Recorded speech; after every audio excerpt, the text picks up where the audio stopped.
Let's head over to Chrome and see how custom event handlers work in jQuery. I'm first going to click on the button which says mobile phones.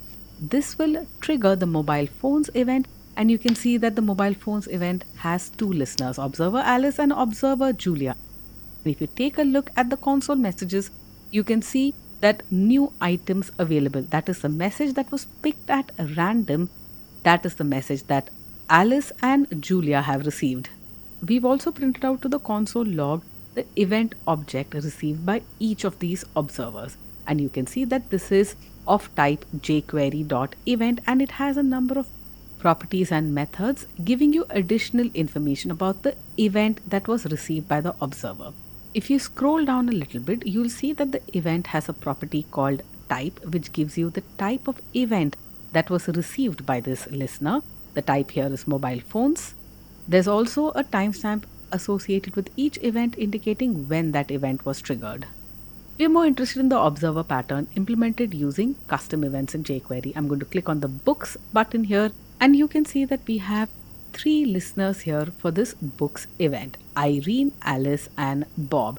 And if you take a look at the console logs, you can see that this books custom event, along with the random message that we picked, was received by exactly these three listeners: Irene, Alice, and Bob. And the random message was back in stock.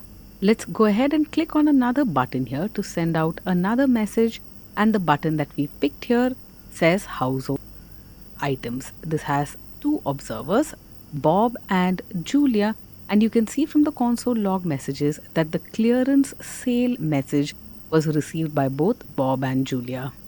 There's a cleaner way in which we can wire up our event handlers to trigger custom events. So I'm going to comment out all of this event handling code, starting from the mobile phones down to the fashion buttons.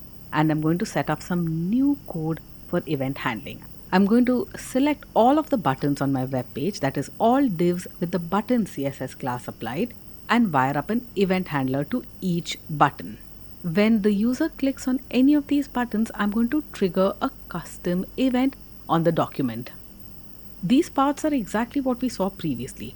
However, this custom event that we have to trigger has a different event type based on the button that we click on. Now, in the HTML of our page, if you look at the ID attribute for each of our buttons, they correspond to the different product categories or the topics for our publisher subscriber model. The ID of each of these buttons also correspond to the different event types that we use for the custom event that we trigger on the document object.